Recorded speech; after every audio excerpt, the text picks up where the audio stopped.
Hair's kind of driving me crazy today. All right, so I got a doozy for you guys today. So trigger warning, because we are talking about poop. We are talking about more poop and more poop. And we are going to talk about other symptoms related to gut dysfunction, gut health, specifically those things that are associated with dysfunction. We have a lot of very common dysfunctions and issues and illnesses and imbalances, whatever word you would like to use within our gut. We're talking reflux, gas, stinky and loud, both of them, bad breath. You can do anything you want, but you still have bad breath. Sensitivities, food sensitivities, environmental sensitivities, all of these things. If you're experiencing these things, plus more, body aches, headaches, fatigue, not really ever finding energy despite the amount of coffee and caffeine or Red Bulls you decide to drink, or I think it's Monsters now. These are all symptoms that something's happening in your gut. And many of you might be out there thinking that you're alone, and you're not. That's part of the reason I wanted to do this specific episode, is that you're not alone. You know, it's something, gut health and gut dysfunction is actually one of the most searched topics in Google. Health topics. And one of the things that I did for this episode is, rather than giving you guys data based on science and studies that have been done, what I did was I looked for the most commonly searched topics. That's where my top 5 came from. So, you've had your warning.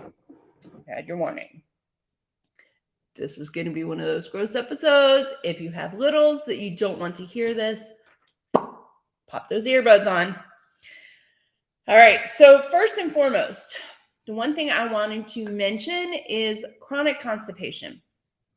I don't mention it very often, but truth be told, I hear about chronic constipation every single day. I had someone about a year or so ago actually go to their doctor with their baby and say, you know, baby was like a year and a half, I think, had been eating food, right? Saying that they're pooping multiple times a day still, like eating food and pooping, eating food and pooping. And, you know, that's not normal. You're only supposed to poop a couple times a week. How many of you out there actually think that pooping once a day or less is healthy? It's not. You actually should be pooping multiple times a day. Okay. Ooh, hold on. There we go. Quiet in the house. You should be pooping multiple times a day. Chronic constipation actually consists of more than, I believe it's 6 weeks of constipation, where you're pooping less than 1 time a day, or 1 time a day or less. That's chronic constipation. And that's actually the number 1 searched item. That is the most popular searched item, the most commonly searched item for gut health, gut dysfunction, and digestive imbalance. Those are my 3 key terms that I used. So we're going to chat. All right. So the symptoms, you know me, ADHD, got my notes, making sure I mention the things that I want you to walk away with. For those of you who are new here, who don't know me, hi, my name's Bonnie.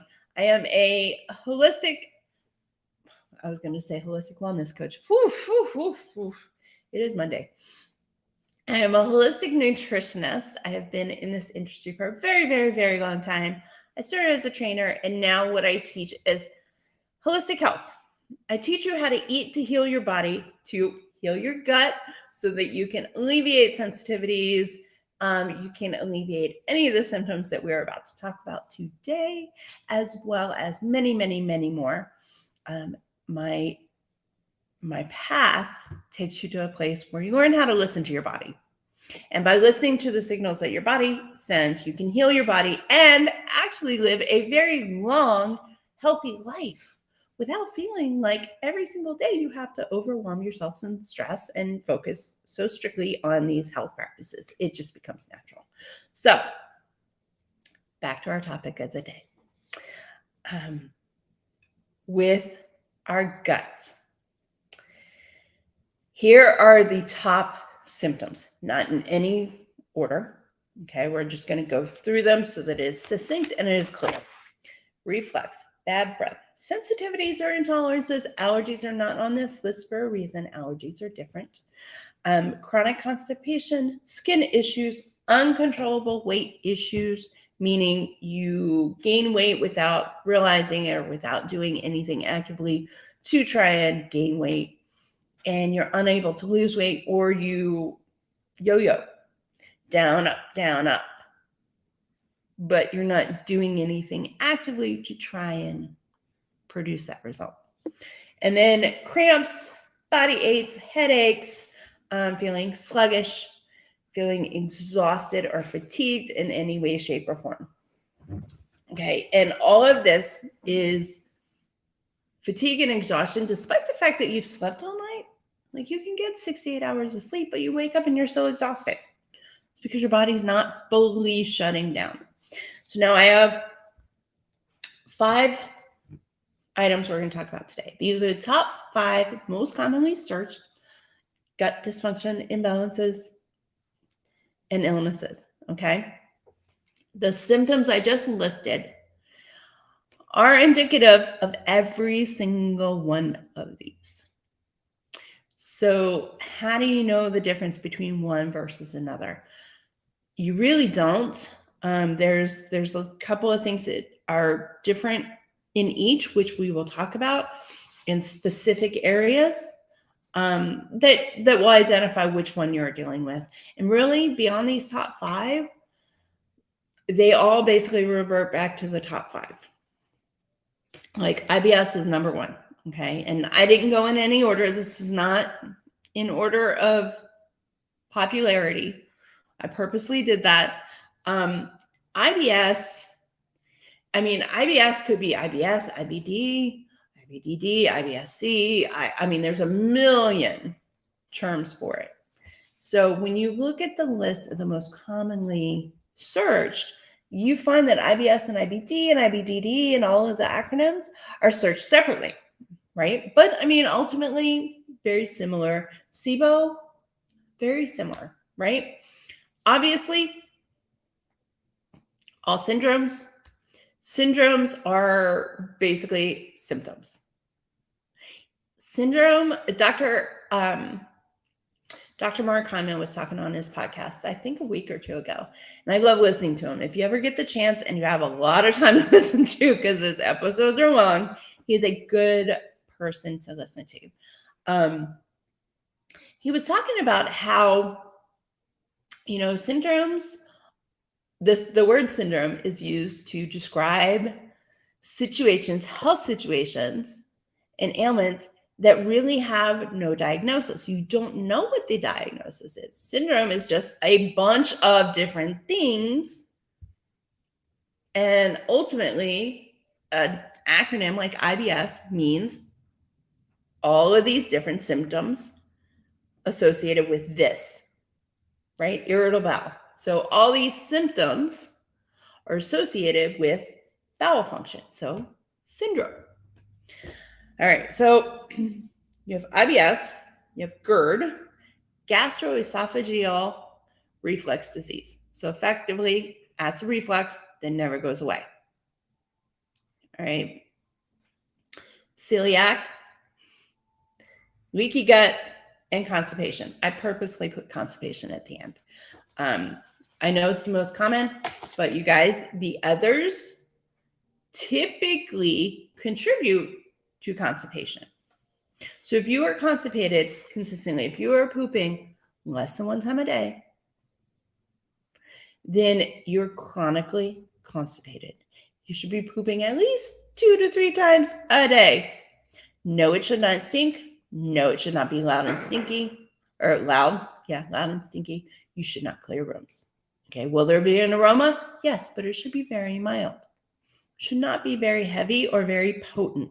Okay, the more pungent the aroma, the more unhealthy your gut actually is, or the more unhealthy the food you just ate is. Okay, I say that because, for me, if I go and eat fast food, right, like I go to Whataburger and I have breakfast, I know when I go to poop that out, it is going to stink. So when you go to the bathroom, if you are clearing out rooms, if you are in there for longer than just a few minutes, there is a dysfunction of some sort, whether it's an imbalance, an illness, a bacterial infection, one of those within your gut microbiome needs to be addressed to alleviate this situation. So if you're a mom or a dad out there, or a parent, if that's the word you choose, and you spend more than 5 minutes in the bathroom for a break, don't play that part for anybody. Headphones. Otherwise, just know that you should not be spending more than a few minutes in the bathroom. You should be able to go in, go potty, get out.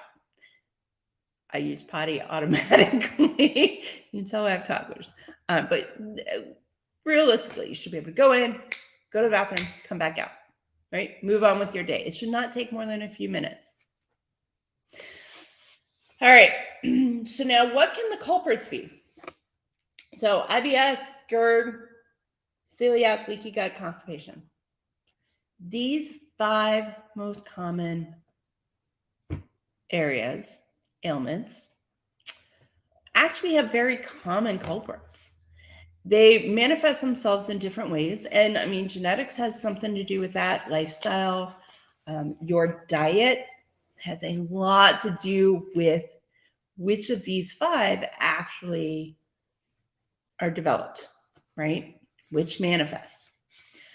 And one of the culprits is something that I mentioned before. It's called H. pylori, right? H. pylori. Helicobacter pylori. Now, this was actually, it's a relatively new finding. And I say new because it's from like 1960 on. 1983, it was identified by a doctor who decided to test the theory by taking it himself, and he ended up dying because of it. So H. pylori is a bacteria that is very harmful to our gut. Antibiotics, a lot of times, actually kill the bacteria that would eat it, right? Would fight it off. So H. pylori is actually responsible for ulcers. They did not know before 1983 what caused ulcers. And this H. pylori is one of the bad bugs that can do it. Okay. And right now, more than half of the country, I think it's half of the world, but I'm not sure. Don't quote me on that. I know it's more than half the country has H. pylori within their gut. It comes from contaminated water. It's passed from person to person. Excrements, touching poop, saliva, sweat, kissing, sharing drinks. I'm done with my coffee, as you can see. It's passed person to person. It is relatively common. It's relatively easy. Is it curable? I don't know about curable as much as it is you can actually minimize it to the point that it is ineffective within your body. Okay, that may not eliminate it 100%, but there is something that you can do that will completely minimize it and diffuse it to the point that it has 0 effect. All right, which is the goal. Now, another culprit we had talked about, I just talked about this briefly, is your diet. If you're eating a standard American diet, which for those of you that don't know what that is, it's highly processed, highly refined. It does not mean what the FDA recommends. It's not the FDA plate. Standard American diet is effectively the most common diet that Americans eat. That's what that actually means. Your lifestyle is a culprit. So stress and mindset specifically, okay? Stress and mindset can actually negatively impact your gut and cause IBS. It can cause reflux. It can cause constipation. SIBO, which is bacteria overgrowth within your small intestine, infections, so viral, bacterial, things like H. pylori. There's actually a number of bacterial infections, viruses, so you can get the flu, stomach bug, things like that. That's where the term stomach bug came from. Antibiotics. So antibiotics kill off some of the good buggies in your system that help eat and fight off the bad buggies. Does this mean you do not take antibiotics? I'm not saying that. Not at all. There's some specific things you need to do while you are taking antibiotics to make sure that you're replenishing all the good bugs that are being eliminated by the antibiotics. The way antibiotics work is they basically kill off everything in order to kill off said virus and bacteria or whatever's happening, right? To get you well. And I totally misspoke on that, but antibiotics basically kill the infection, right? A way that you know that this has happened is following antibiotics or towards the end of your series. Usually it's a 10-day, right? 10 or 14-day. I think one of the antibiotics we've had over the last couple of years was actually a 14-day, which was weird to me, but it was there. You know that something's up when all of a sudden you start craving sugar insatiably. Sugar, carbohydrates, you're just craving them. And it's something that just happens. You're halfway through or you're all the way through and all of a sudden you're craving donuts, you're craving chocolate, you're craving all sorts of different foods that you enjoy that are very sweet, sweet treats. So you could also do some salty. You could be craving French fries. You could be craving, potato chips, tortilla chips, pretzels, things that, mashed potatoes, comfort foods, things that are high in basically high glycemic carbohydrates, things that are easy to process, that our body knows we can get quick sugar from this. That's what happens.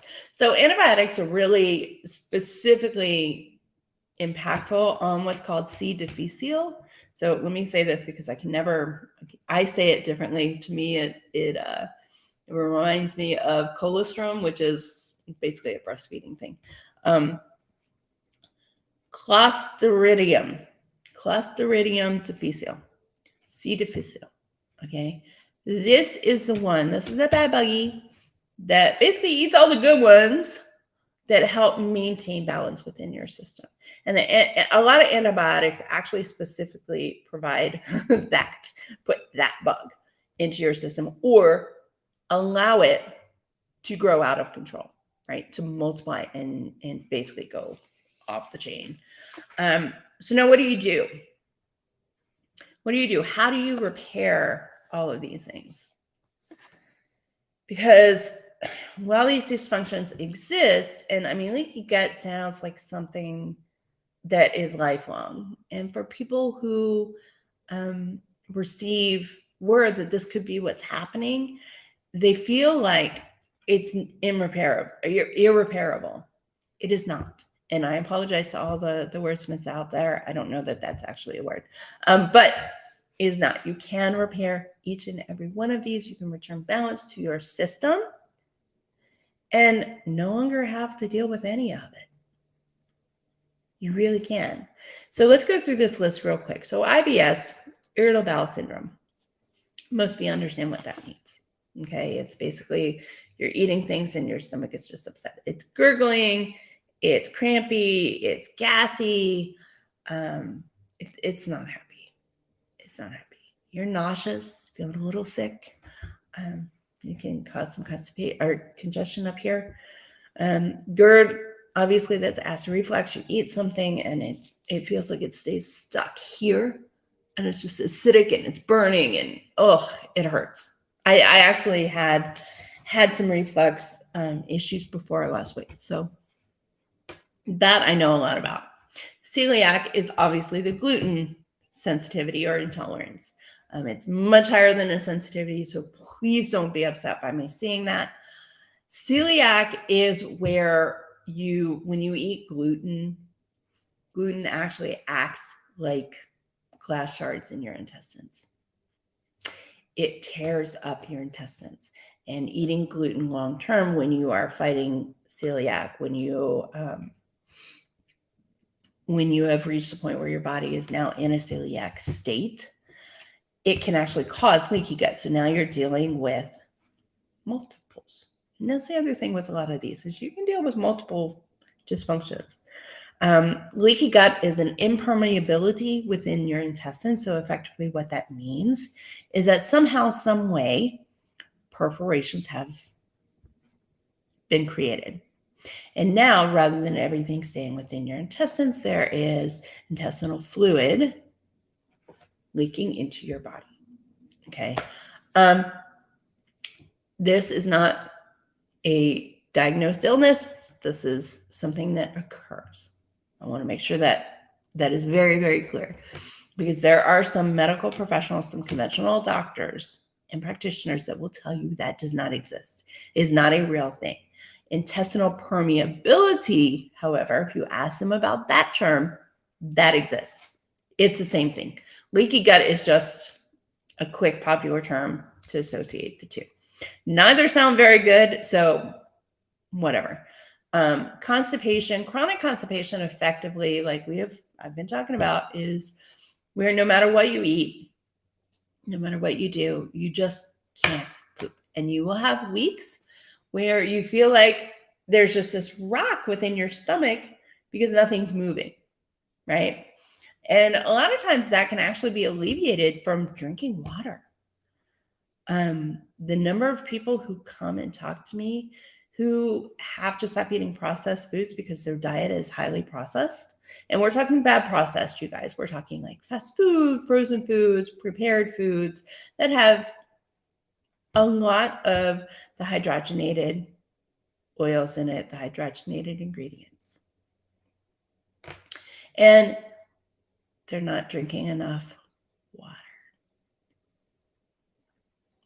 Those two. You want more of a healthier, balanced diet, something with a lot of fiber in it that gives you the scrubby brush and the moving brush. That helps alleviate constipation.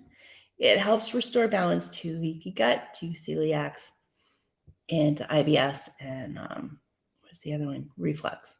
Now, here's one thing you need to know that specifically works with constipation. Diet is high on the list as far as recommendations on all of these, because ultimately with celiac, if you're avoiding gluten completely, then you're actually managing your condition.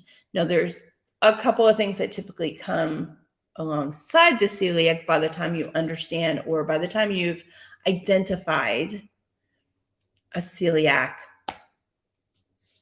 situation. Okay. That's why I say, like, IBS and GERD and leaky gut typically all come, and constipation typically all come as a package deal. There might be a reason it's all top commonly referred. So here's your program. Here's what you need to do regardless of any of these that you need to fix. Now, with any of them, when you first start, I do recommend getting rid of dairy, get rid of gluten. Obviously, with celiac, you're ditching gluten completely from here to eternity. You're not ditching good food, FYI. You're just ditching the stuff that's going to make you sick. Funny story, not haha funny like, can't believe this happened funny.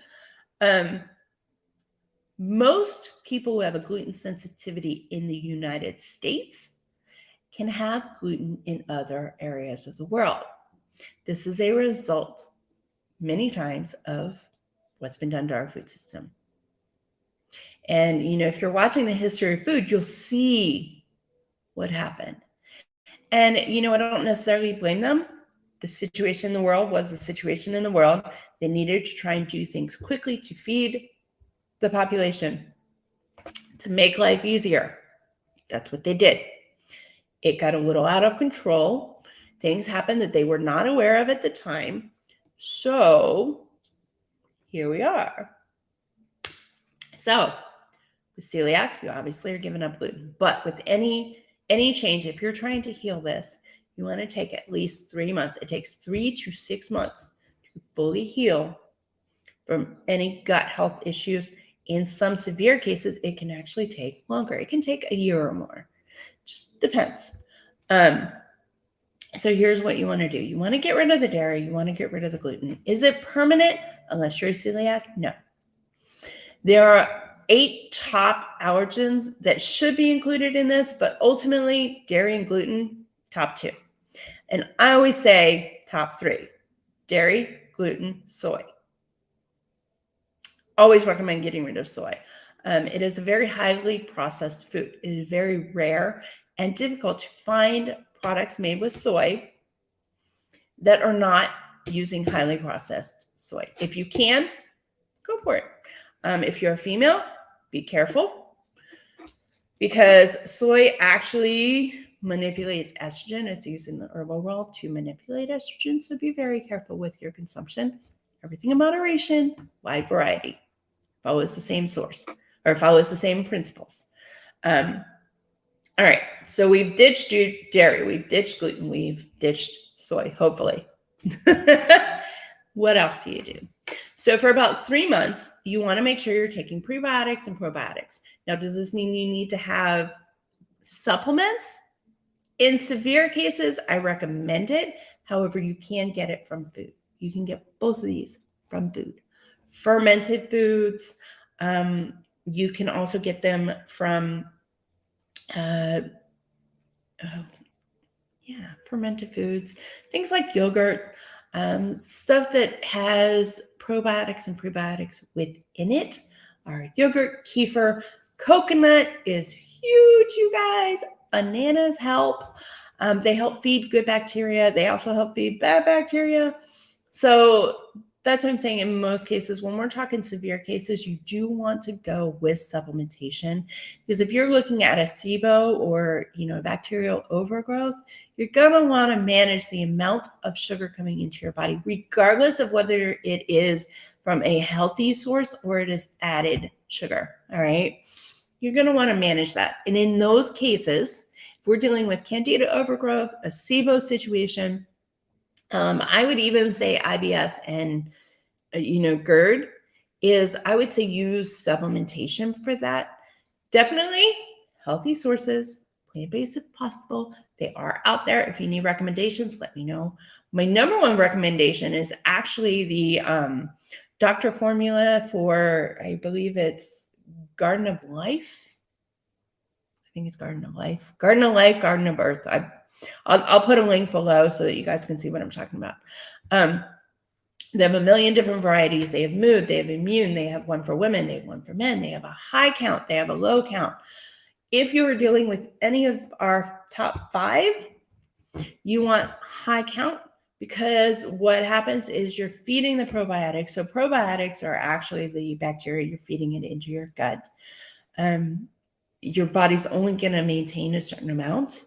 Prebiotics feed the healthy gut. Okay, that's what they do. So if you're talking about a candida overgrowth or a SIBO situation, you're not going to want to do a prebiotic. You're going to want to do a probiotic and a digestive enzyme. Now, a digestive enzyme is just something that helps your body digest the food that you're eating. It's like a helping hand. It provides the enzymes that your body would typically create to metabolize that food. Okay. You're giving your body a little bit of a helping hand. All right. Now, those are your supplementations. When you get to the diet portion, what you're striving for is easily digestible foods that contain a high volume of nourishment, meaning the micros are off the chain. That also means that you are going to eat a lot of plants. In any situation, whether you're a vegan or vegetarian, my apologies, but this is reality. When you're dealing with a gut health imbalance, or you're dealing with any of these top 5, because that's our topic today, and you're trying to heal your gut, bone broth every single day or miso soup is an option, every single day, at least once a day, will help you restore a lot of the bacteria. It'll give you enzymes, natural enzymes, to help you digest food. It provides a solid source of iron.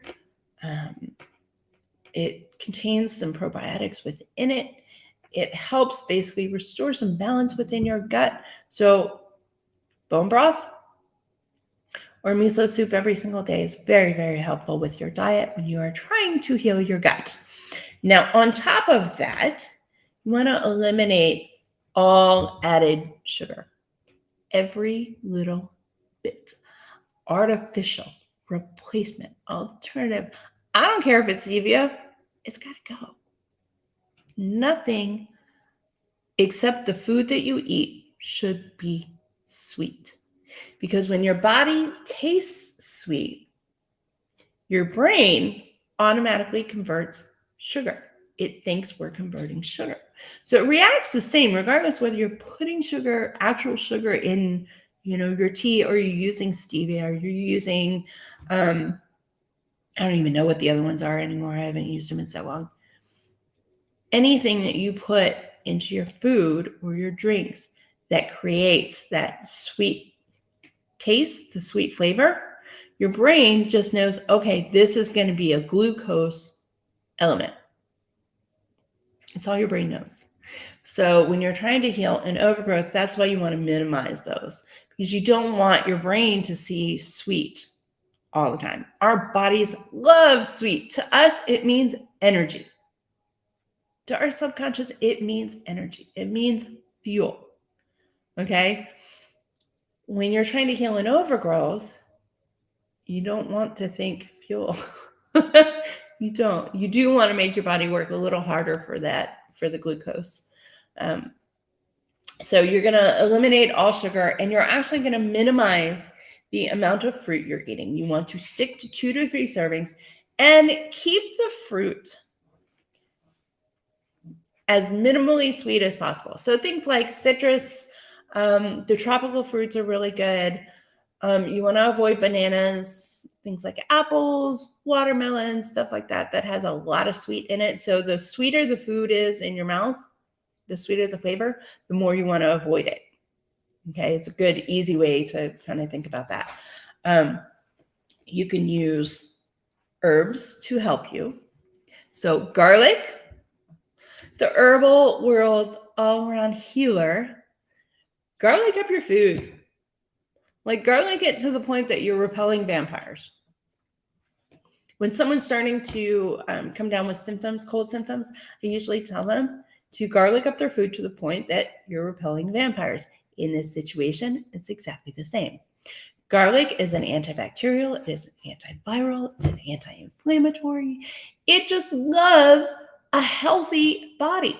So it's going to help you do everything and anything you possibly can to get there. Okay. Oregano, lemon, ginger, mint. So some of you have gone through some of my gut health resets and just my healthy resets in general. My number one recommendation, and it's highly recommended, and it is pressed on everybody to do unless there is some sort of a sensitivity or an allergy, is every single morning, wake up and have lemon ginger tea, or basically an infusion, lemon and ginger. Every single morning, first thing. Boosts the vitamin C for the day, which fuels your immune system, fuels the soldiers in your immune system, which helps minimize bad bacteria overgrowth, right? It helps fight those guys off. And ginger is kind of like a warm blanket for your stomach. It coats your stomach. It puts a little bit of just a soothing bit inside your stomach, right? Coats it well as acting like an antibacterial and antiviral. If it's the first thing that you put into your body first thing in the morning, then it's going to help boost that. It's not something you have to do long term. I do not recommend it long term. I love waking up to lemon water first thing in the morning. But lemon ginger water is something you don't necessarily have to do every day. If you choose to, by all means, there is no limitation on it. There is no threshold. It's actually a very healthy habit, but it's not something you have to do long term. And a lot of the people that I work with don't really enjoy drinking lemon ginger tea first thing in the morning long term. If you start lemon ginger tea first thing in the morning, it is a 3-month process. Okay, 3 months lemon ginger tea first thing in the morning. You want to take your probiotics and your digestive enzymes immediately after that. Okay, preferably empty stomach. So lemon ginger tea, really don't have a lot in your stomach. It will help. All right. Digestive enzymes you want for a minimum of 6 weeks. Probiotics, 3 to 6 months.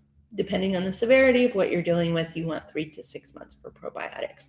So your lemon ginger tea, you can just kind of put that in the supplement category. Your supplementation category, you want 3 to 6 months. Okay. You want to give your body a chance to go from supplementation to diet management. All right. Top recommendation for this, get rid of the processed food. Anything processed, anything refined. That includes healthy processed. Okay. We have foods out there that actually are not that bad for you that are processed. Get rid of them. If you are dealing with a gut imbalance or a gut issue of any way, shape, or form, you need to get rid of the processed and refined foods, and you need to stick with eating whole foods as long as possible. Now, that does not mean that you cannot buy products off the shelf that aren't whole food. Whole30 and Melissa has done an amazing job at connecting with companies, Primal Kitchen specifically.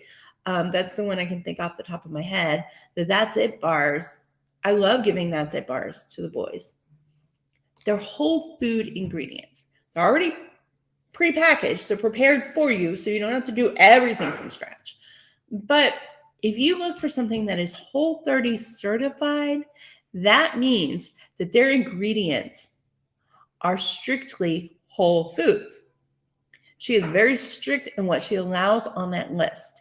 And it is very helpful for my clients to just go straight to that list if you want ketchup in the house, if you want mustard in the house, if you want any sort of salad dressing that you don't physically make. I mean, I love making my own dressing, but I will be honest with you guys, the way our schedule goes right now, I am lucky if I get the chance to cut a salad in real time and actually eat it when it's dinner time for the boys. It's not like that. That doesn't typically happen because it's just, they're all over the place. And there's 2 of them. And the 2 of them are all over the place, right? They're kids. So I prep my salads, right? I have a little container, I put my salads in. And a lot of times I have to buy dressing right now. It's not something I like to do. So when I have time, I'll make my own dressing. But I go straight to the Whole30 list and I look at the ingredients. When you're shopping, you can just look at the ingredients. If you see all whole foods on that list, you know that it's good. So stick with your whole foods, ditch the processed, ditch the refined, because the processed ingredients and the refined ingredients are, they use components that the bad bacteria in our gut love. And your goal in healing your gut is to feed the good bacteria and starve the bad guys.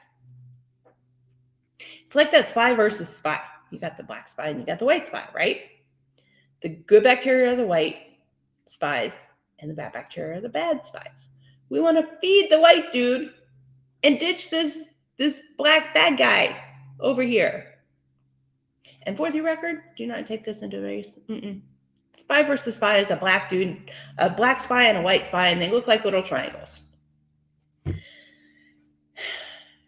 Feed your good bacteria, starve your bad bacteria. Get rid of the processed and refined foods and stick with whole foods. Okay? Final recommendation, and I get a variety of responses when I say this, but this is truly the number one thing you need to do to heal your gut, to maintain gut health and health and wellness overall long term. Because if your gut is not healthy, your body is not healthy. Okay? Stress and mindset management. When we are stressed, it triggers a variety of responses, right? Mostly leading to like depression, anxiety, negative situations. Stress triggers your immune system, right? And your immune system triggers all of these different things. Your brain, when the immune system is triggered, sees it as we're being harmed. We're in danger. And when your brain feels like we are in danger, it's going to send signals to your body that it needs certain components, certain elements, sweet, low carb, it needs energy because it needs to fuel the immune system. So while some of you out there might be going, mindset? Mindset doesn't do anything. Stress doesn't do anything. Yes, it does.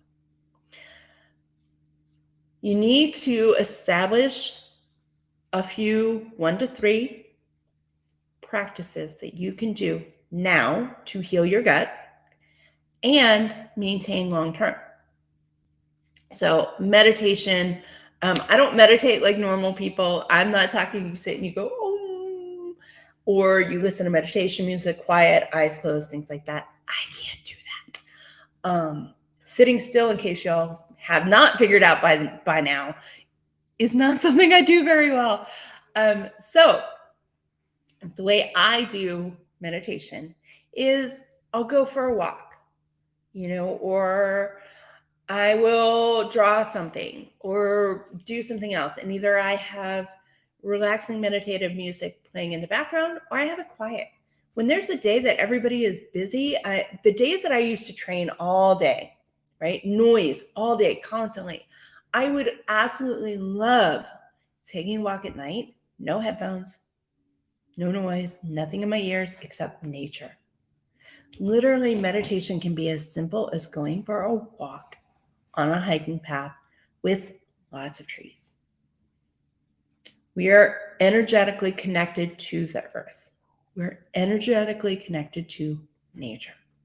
Meditation does not have to take place in an type of situation. And I say it that way because when I say meditation, it is very common for people to think, oh my gosh, it's going to make me sit there and go,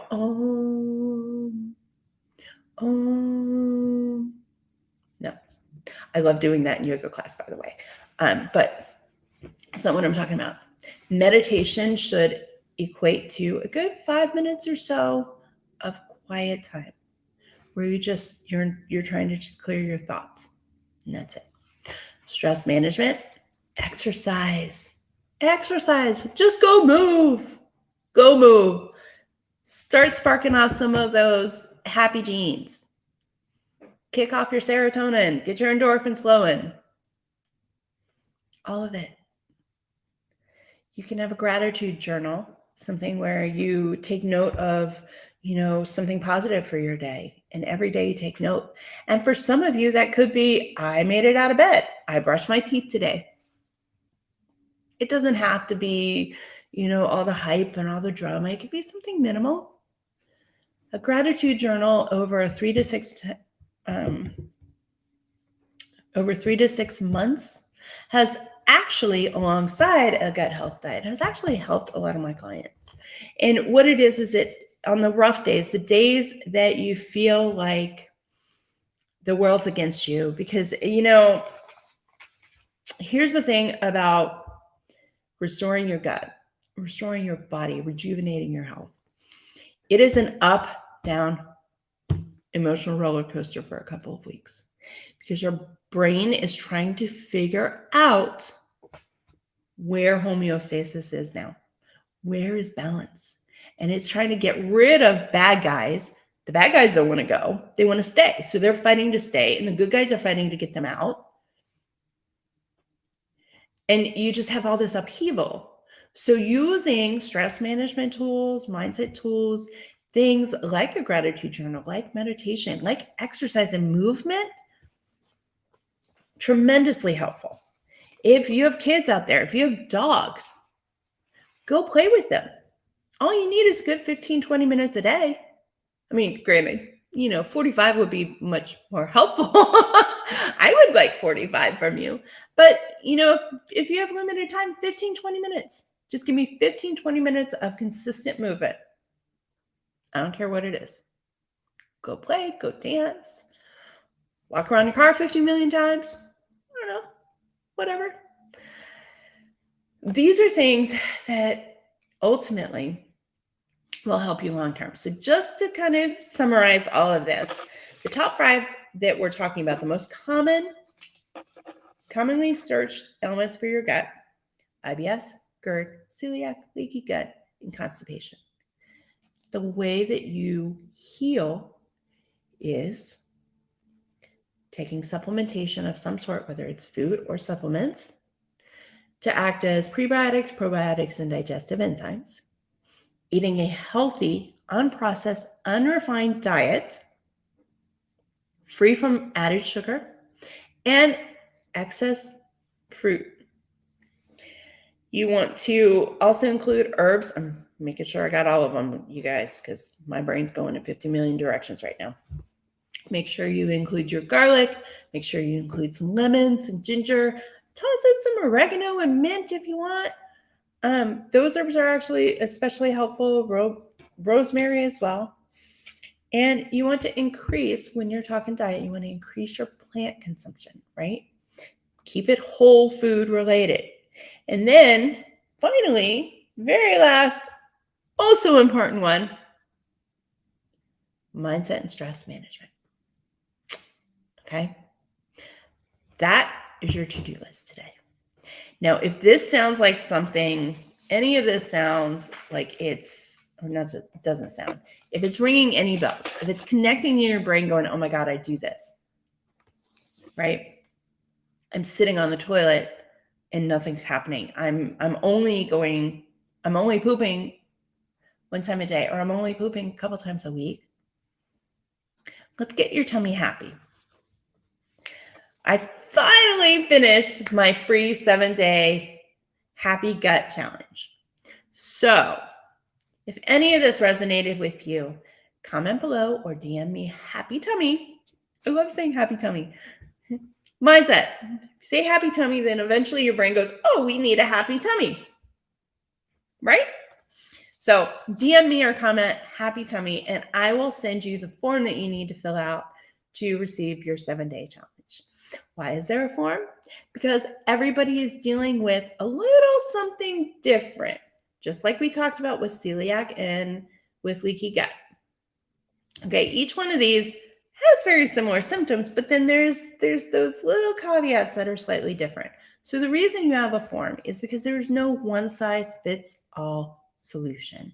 And when I send you a 7-day health challenge or any program whatsoever, I want to make sure that it is something that will fully and truly help you.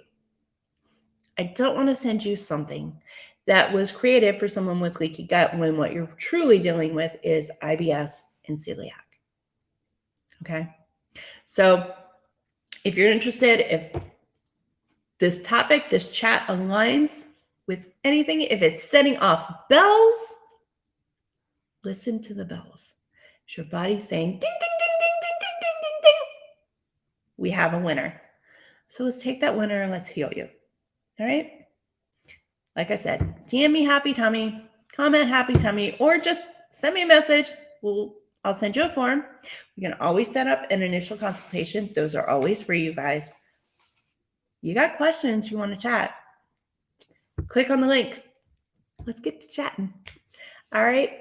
I will chat with you guys later. We are going to actually talk about women, our cycle, and how those cycles are actually impacted by our gut health. That's coming up next week. All right. I will chat with you guys then. Have a great weekend. Like I said, you want the 7-day freebie? Let me know.